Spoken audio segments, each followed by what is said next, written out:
प्रेम से बोलिए विष्णु भगवान की जय। आइए सभी श्रोतागण पुत्रदा एकादशी का कथा श्रवण करते हैं।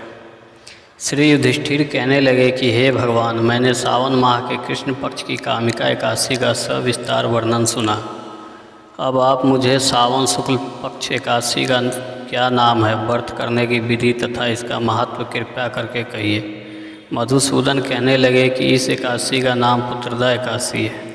इस एकादशी को पवित्र एकदा एकादशी भी कहा जाता है। पुत्रदा एकादशी व्रत करने वाले व्यक्ति को पूजा के बाद सावन पुत्रदा एकादशी व्रत की कथा जरूर सुननी चाहिए। ऐसा करने से व्रत पूर्ण होता है और मनोकामनाएं पूरी होती है। अब आप शांतिपूर्वक इसकी कथा सुनिए। इसके सुनने मात्र से भी वायपे जग का फल मिलता है। पुत्रदा एकादशी व्रत कथा द्वापर युग के आरंभ में महिष्मती नाम की एक नगरी थी, जिसमें महीजिती नाम का राजा राज करता था। लेकिन पुत्रहीन होने के कारण राजा को राज सुखदायक नहीं लगता था। उसका मानना था कि जिसके संतान न हो उसके लिए यह लोक और परलोक दोनों ही दुखदायक होते हैं। पुत्र सुख की प्राप्ति के लिए राजा ने अनेक उपाय किए, परंतु राजा को पुत्र की प्राप्ति नहीं हुई। वृद्धावस्था आती देखकर राजा ने प्रजा के प्रतिनिधि को बुलाया और कहा, हे प्रजाजन, मेरे खजाने में अन्याय से उपार्जन किया हुआ धन नहीं है। ना मैंने कभी देवताओं तथा ब्राह्मणों का छन छीना है। किसी दूसरे की धरोहर भी मैंने नहीं ली। प्रजा को पुत्र के समान पालता रहा। मैं अपराधी को पुत्र तथा बांधव की तरह दंड देता रहा। कभी किसी से घृणा नहीं की, सबको समान माना है। सज्जनों की सदा पूजा करता हूँ। इस प्रकार धर्मयुक्त राज्य करते हुए भी मेरे पुत्र नहीं हैं, सो मैं अत्यंत दुख पा रहा हूँ। इसका क्या कारण है? राजा महीजिती की इस बार को विचार करने के लिए मंत्री तथा प्रजा के प्रतिनिधि वन को गए। वहाँ बड़े बड़े ऋषि मुनियों के दर्शन किए। राजा की उत्तम कामना की पूर्ति के लिए कृषि श्रेष्ठ तपस्वी मुनि को देखते फिरते रहे। एक आश्रम में उन्होंने एक अत्यंत वयोवृद्ध धर्म के ज्ञाता बड़े तपस्वी परमात्मा में मन लगाए हुए निराहार जितेंद्रिय जितात्मा जित क्रोध सनातन धर्म के गूढ़ तत्वों को जानने वाले समस्त शास्त्रों के ज्ञाता महात्मा लोमस मुनि को देखा, जिनका कल्प के व्यतीत होने पर एक रोम गिरता था।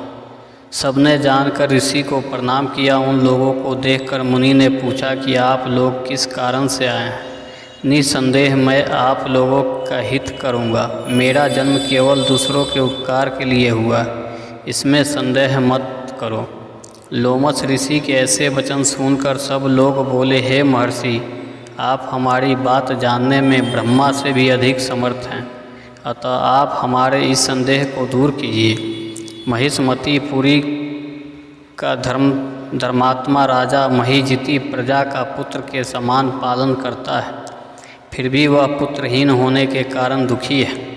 उन लोगों ने आगे कहा कि हम लोग उसकी प्रजा हैं, अतः उसके दुखों से हम भी दुखी हैं। आपके दर्शन से हमें पूर्ण विश्वास है कि हमारा यह संकट अवश्य दूर हो जाए, क्योंकि महान पुरुष के दर्शन मात्र से अनेक कष्ट दूर हो जाते हैं। अब आप कृपा करके राजा के पुत्र होने का उपाय बताएं।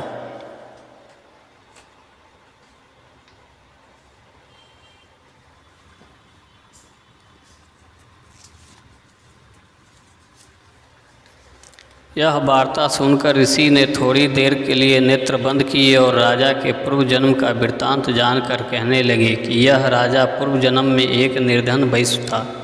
निर्धन होने के कारण इसने कई बुरे कर्म किए। यह एक गांव से दूसरे गांव व्यापार करने जाया करता था।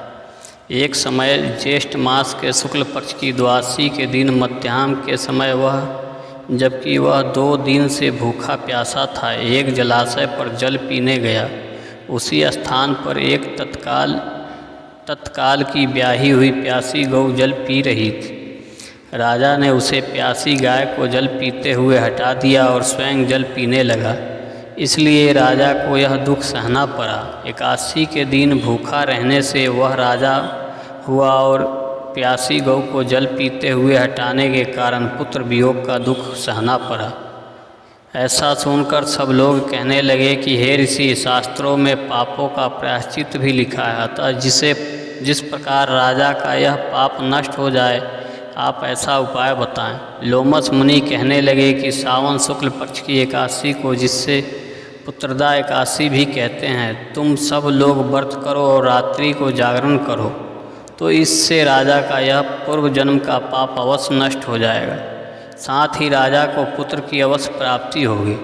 लोमस ऋषि के ऐसे वचन सुनकर मंत्रियों सहित सारी प्रजा नगर को वापस लौट आए, और जब सावन शुक्ल एकादशी आई तो ऋषि की आज्ञा अनुसार सबने पुत्रदा एकादशी का व्रत और जागरण किया। इसके पश्चात द्वादशी के दिन इसके पुण्य का फल राजा को दे दिया।